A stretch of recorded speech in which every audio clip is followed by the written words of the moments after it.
கௌதம் சரியில்ல இப்போ ஒரு அதிரடியான ப்ரோமோ வந்திருக்குன்னே சொல்லலாம். மிஸ் பண்ணாமல் ஃபுல்லோடையும் கேளுங்க. அதுக்கு முன்னாடி இந்த வீடியோ பிடிச்சிருந்துச்சுன்னா லைக் பண்ணி பாருங்கள். ரொம்ப பிடிச்சிருந்துச்சுன்னா நம்ம சேனலுக்கு வந்து சப்ஸ்கிரைப் பண்ணி கண்டினியூஸாக ஆதரவு தாங்க.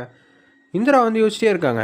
ஜேபி ஒன்றும் அவ்வளோ நல்லவன்லாம் கிடையாது. இதில் ஜேபி தான் வந்து கேம் விளாண்டுருப்பானோ. இங்கே வந்து பிரச்சனை பண்ணுறவங்களும் ஜேபியோட அசிஸ்டண்ட்டாக இருந்தால் என்ன பண்ணுறது, யாருக்குமே தெரியாமல் நம்ம ஜேபியை ஃபாலோ பண்ணால் தான் உண்டுன்னு சொல்லிட்டு ஜேபி காரை வந்து ஃபாலோ பண்ணிட்டு போயிட்டே இருக்காங்க அந்த இடத்துல. அப்போன்னு பார்த்து ஜேபி வந்து ஒரு குடோனுக்கு பக்கத்தில் வந்து போயிட்டுருக்காங்க. குடோனுக்கு பக்கத்தில் போயிட்டு இருக்கிறப்ப இங்கே எதுக்கு ஜேபி வந்து போகணும் அப்படின்னு சொல்லி யோசிக்கும் போது தான் அவங்க 2 பேர் வராங்க. இந்திரா வீடு அவங்களுக்கு தான் சொந்தம்னு சொன்னாங்களே ஜெயாமாட்ட, அவங்க வந்து வந்துடுறாங்க. என்னது இவங்க எல்லாம் வந்து பேசிகிட்டு இருக்காங்க, ஒன்றும் புரியலையே அப்படின்னு சொல்லி யோசிச்சுட்டு இருக்காங்க நம்ம இந்திரா. அந்த இடத்துல அவங்க என்ன யோசிக்கிறாங்கன்னா, அப்போனா இவங்க எல்லாரும் வந்து ஒரே கூட்டணியா, ஒன்றும் புரியலையா அப்படின்னு சொல்லும்போது, இதை பேச்சுவார்த்தையாக சொன்னால் கண்டிப்பாக வந்து யாரும் வந்து நம்ப மாட்டாங்க. ஃபஸ்ட்டு இந்த வீடியோ ஆதாரமாக வந்து எடுப்போம். இதில் என்னென்ன பேசுகிறாங்கன்னு நம்ம மட்டும் இல்லை, எப்போ வேணால் நம்ம கேட்டுக்கலாங்கிற மாதிரி தான் யோசிச்சுட்டு அப்படியே வீடியோ வந்து ஆன் பண்ணுறாங்க.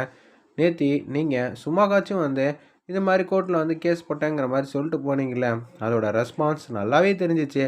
அவங்க ரொம்ப பயந்துட்டாங்க. அப்படி இருக்கிற சூழ்நிலையில் நம்ம இதை வச்சு தான் ஆட்டத்தை வந்து ஆரம்பிக்கணும். நீ எனக்கு கீழே வேலை பார்க்குற அப்படின்னு எந்த விஷயமும் தெரியக்கூடாது நம்ம இந்திராவுக்கும் சுற்றி இருக்கிறவங்களுக்கும். ஐயா ஒன்றும் புரியல, திருப்பி நாங்கள் என்ன பண்ணணும், நீங்கள் தெளிவாக சொன்னால் தானே தெரியும். நீங்கள் சொன்னீங்க அது மாதிரி போயிட்டு வந்துடுறோம். எடுத்தோன்னே ஹெட்டுக்கு மட்டும்தான்டா எல்லா திட்டமும் தெரியணும், உங்களுக்கெல்லாம் தெரியக்கூடாது. இப்போ என்ன பண்ணுறேன்னா அடுத்தது திருப்பியும் போகிறீங்க, போகிறப்ப வீட்டில் இருக்கிற தட்டுப்பட்டு சாமான எல்லாத்தையும் போட்டு உடைக்கிறீங்க சரிங்களா. அப்படி ஒரு வீட்டுக்குள்ளே குட்டி குட்டி கலாட்டா வந்து வரும். இந்த விஷயத்த நான் என்ன பண்ணுவேன், இந்திரா வந்து வேலைக்கு வந்து ஆப்பு வைக்க போகிறேன். இது எப்படியா பண்ணால் இந்திரா வேலைக்கு வந்து ஆப்பு வைக்க முடியும். அதாவது இந்திரா அந்த ஹையர் ரேங்கிங்கில் வேலை பார்த்துட்டு இருக்கனால அவளால் என்ன வேணாலும் சமாளிக்க முடியும். அவள் வேலை இல்லை அப்படின்னு சொன்னால் மட்டும்தான் எனக்கு சந்தோஷமாக இருக்கும்னு ஜேபி வந்து கேவலமாக வந்து யோசிச்சுட்டு இருக்காங்க. இது எல்லாத்தையும் வந்து இந்திரா வந்து கேட்குறாங்க. ஆனால் நீங்கள் சொல்கிறது புரியலையே, இந்திராவுக்கு மேலே இருக்கிற அதிகாரிங்களுக்கு நான் இந்திராவை பற்றி புகார் வந்து சொல்லுவேன். இந்திரா வந்து குட்டி கலாட்டா பண்ணிக்கிட்டு இருக்கா, இடம் என்னோடது, அந்த இடத்துல வந்து அவள் வீடு கட்டிக்கிட்டு இதில் சண்டை வேற போட்டுக்கிட்டு இருக்கா அப்படின்னு சொன்னோன்னா, ஆல்ரெடி வந்து இந்திரா வேலைக்கு வந்து ஆப்பு வைக்கணும் தான் அவர் வந்து யோசிச்சுட்டு இருக்காரு. இது எனக்கு நல்லாவே தெரியும். இப்போ இது மாதிரி சுச்சுவேஷன் நடந்துச்சுன்னா ட்ரைனிங் பீரியட்லேயே வந்து இந்திரா சீட்டை கிழிச்சு அப்படியே வீட்டுக்கு வந்து அனுப்பிச்சி வச்சுருவாங்க. இதான் நடக்க போகுதுங்கிற மாதிரி தான் அந்த இடத்துல ஜேபி வந்து யோசிச்சுட்டு எல்லா திட்டமும் வந்து A to Z சொல்லிடுறாங்க. இதை கேட்டோன்னு வந்து பேரதிர்ச்சி ஆயிடுறாங்க அந்த இடத்துல நம்ம இந்திரா. வீடியோ ஃபுல்லாக ரெக்கார்ட் பண்ணிட்டாங்க. ச்சே அப்படின்னு சொல்லி பக்கத்தில் ஒரு இரும்பு பைப் இருக்குது, அதை வந்து தேவையில்லாமல் இந்திரா வந்து குத்துறாங்க. அந்த ராடு வந்து கீழே வந்து விழுந்துருச்சு. டப்பு டப்புன்னு சவுண்டு கேட்குது. அதுக்குள்ளே அச்சச்சோ என்னடா அது நம்மளே தேவையில்லாம மாட்டிக்கிற மாதிரி போச்சேன்னு சொல்லி அங்கேருந்து வந்து மறைமுகமாக ஒளிஞ்சிக்கிறதுக்கு ஒரு சந்து இருக்குது. அந்த சந்து பக்கத்தில் நிற்கலான்னு போயிட்டுருக்காங்க. ஐயா இருங்கய்யா அப்படின்னு சொல்லிட்டு இங்கே தான் நான் சத்தம் கிடைச்சேன்னு அந்த ஏணிப்படி பக்கத்தில் தான் வந்து நிற்கிறாங்க. இங்கே தான் அந்த ராடு வந்து விழுந்திருக்கு, என்னடா பண்ணுறது அப்படின்னு சொல்லி யோசிச்சுட்டு இருக்கிறப்ப கரெக்டாக இந்திரா ஒளிஞ்சிருக்கிற சந்து கிட்ட வரப்ப இந்திரா கண்ணை மூடிட்டு அப்படியே இந்த பக்கம் பார்த்து நின்றுட்டு இருக்காங்க. ஜேபி வந்து கூப்பிட்றாங்க, டேய் இங்கெல்லாம் வந்து யாரா வந்து நிற்க முடியும், அப்படியே நின்னாலும் ஈஸியாக வந்து மாட்டிடுவாங்களா, வாடா அப்படின்னு சொன்னோன்னே என் திட்டம்படியே நாளைக்கு நீங்கள் எல்லாம் செஞ்சுருங்கன்னு சொன்னோன்னே இந்திரா வந்து ஒளிஞ்சிக்கிட்டே இருக்காங்க. அவங்க எல்லாரும் போனதுக்கப்புறமேட்டுக்கு இந்திராவும் அங்கேருந்து எஸ்கேப் ஆகிடுறாங்க. இந்த விஷயத்த முதல்ல ஜேபி இப்படி தான் திட்டம் போட்டிருக்காங்கன்னு நம்ம வீட்டில் வந்து சொன்னால் என்ன ஆகும், இந்த திட்டத்தை வந்து ராகினியும் கதிரும் அங்கே வந்து சொல்லிடுவாங்க. இதுதான் நடக்க போகுதுன்னு தெரிஞ்சு நம்ம நாளைக்கு வேறு லெவலில் பர்ஃபார்ம் பண்ணிடலாம் அப்படின்னு சொல்லி வச்சிட்ருக்காங்க. கேஷுவலாக வராங்க நம்ம இந்திரா வீட்டுக்கு.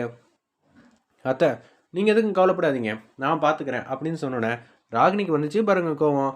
அவ்வளோதான், நீ என்ன நினச்சிட்டு இருக்க, எங்கள் அத்தையால் முடியாது, ஜேபியால் முடியாது, உன்னால் முடியுமா அப்படின்னு சொல்கிறாங்க. ஏங்க தேவையில்லாமல் பிரச்சனை பண்ணுறீங்க, நான் பார்த்துக்கிறேன் அத்தை, நாளைக்கு நடக்கிற விதமே வேற அப்படின்னு சொல்லி இந்திரா வந்து யோசிச்சுட்டு இருக்காங்க. இருந்தாலும் நான் சமாளிச்சிருவேன் தான் நினைக்கிறேன் அப்படின்னு சொல்லி சும்மா கச்சும் வந்து பேசுகிறாங்க. இவ எதுவும் ஐடியா எதுவும் பண்ணி வச்சிருக்காளா என்ன எதுவும் தெரியலையே அப்படின்னு சொல்லும்போது காவியாக்கிட்டையும் ஹேமாக்கிட்டையும் கேட்குறாங்க நம்ம இந்திரா. எல்லாரும் வீட்டில் இருக்கவங்களா சாப்பிட்டாங்களா, நீ தான் வந்து சாப்பிட வைக்கிறதுக்கு தான் சொல்லிட்டியே, நிச்சயம் நாளைக்கு வீட்டை காப்பாற்றிடுவல்ல, ராகினி கேட்குறாங்கன்னு சொல்லிட்டு நான் எல்லாரும் சாப்பிடணும் நிம்மதியாக இருக்கணும் தான் சும்மா காச்சும் போய் வந்து சொன்னேன் அப்படின்னு சொல்கிறாங்க. அந்த இடத்துல என்னம்மா அது பொய் தான் சொன்னியா அப்படின்னு சொன்னேன். அப்பா ஆடா சரின்னு சொல்லிட்டு சந்தோஷமாக இருக்காங்க நம்ம ராகினி. ராகினி இதெல்லாம் கேட்டுட்டு இருக்கா, அதனால தான் நான் பார்த்துக்கிறேன், என்னை தாண்டி எதுவுமே நடக்காது அப்படின்னு சொல்லிட்டு இருக்கிறப்ப ரூம்குள்ளே ஏகப்பட்ட அதிகாரிங்களாம் வந்து ஆல்ரெடி வந்து நம்ம இந்திரா வந்து வச்சுருக்காங்க போல இருக்குது. போலீஸ்லாம் இது வந்து தெரியல. ஜேபி வந்து ஃபோன் அடிக்கிறாங்க அவங்க 2 பேருக்கும். நீ என்ன பண்ணுவியோ எனக்கு தெரியாது. போன வாட்டி நடந்த மாதிரி இந்த வாட்டி மிகப்பெரிய பிரச்சனையாகணும் அப்படின்னு சொல்லி யோசிச்சுட்டு இருக்கிறப்ப மீடியாவில் இருக்கிறவங்களும் 4-5 பேர் வந்து அங்கே தான் இருக்காங்க. இது எல்லாம் ரெக்கார்ட் பண்ணுறதுக்காக சொல்கிறாங்க போல இருக்கு. கதிருக்கும் நம்ம ராகினிக்கு இது தெரியவே தெரியாது. அங்கே வராங்க, பிரச்சனை நடக்குது. யாரும் எதுவும் பேசாதீங்க, என்ன சார் வேணுங்கிற மாதிரி கேட்டோன்னே அந்த இடத்துல மிகப்பெரிய பிரச்சனையை வந்து உண்டாக்குறாங்க நம்ம ஜேபியோட அசிஸ்டண்ட்லாம். அவ்வளோதான் ஐயா, நீங்கள் சொன்ன மாதிரியே பிரச்சனையெல்லாம் பண்ணியாச்சுங்கிற மாதிரி தகவல் வந்து சொல்லிடுறாங்க போல இருக்கு. அந்த இடத்துல வந்து உங்கள் ஆட்டம்லாம் முடிஞ்சிச்சா, நான் ஆட்டத்தை முடிச்சு வைக்க போகிறேன். நீங்கள் போய் சொல்லியிருக்கீங்க, இதுக்கும் உங்களுக்கு எந்த விதத்துலையும் சம்மந்தம் இல்லை. உங்களுக்கு பின்னாடி யார் இருக்கா என்ன இருக்கான்னு எல்லாமே தெரிஞ்சிச்சு அப்படின்னு சொல்லி கை தட்டினோன்னே மீடியா வந்துடுறாங்க. அந்த இடத்துல நம்ம அதிகாரிங்களும் வந்துடுறாங்க. வந்தோடனே இவங்க எல்லாரையும் வந்து லாக் பண்ணிடுறாங்க, கட்டி போட்டு வச்சிடுறாங்க. மரியாதையாக சொல்லுங்கடா, யார் சொல்லி இந்த மாதிரிலாம் பண்ணீங்க? ஏன் இடம், அதனால தான் உணர்ச்சி வசப்பட்டு பண்ணிட்டேன். இது இவங்க இடமே இல்லை. முதல்ல இதுக்கு பின்னாடி யார் யாரெல்லாம் இருக்காங்கன்னு எனக்கு எல்லாம் தெளிவாக தெரியும்னு சொல்லிட்டு ஜேபி கிட்ட பேசினது வீடியோ ஆதாரத்தை எல்லாத்தையும் வந்து ஜெயா கிட்ட வந்து ஒப்படைச்சிடுறாங்க. வேறு லெவலில் மாசா இருந்துச்சுன்னு சொல்லலாம் அந்த சீன்லாம். இப்போ இந்த மாதிரி பிரச்சனையை உண்டாக்கி எனக்கு வேலைக்கும் ஆப்போக்கின்னு நினைக்கிறாப்புல, நம்ம குடும்பத்தோட நிம்மதி சந்தோஷமும் வந்து போகணும்னு நினைக்கிறாப்புல.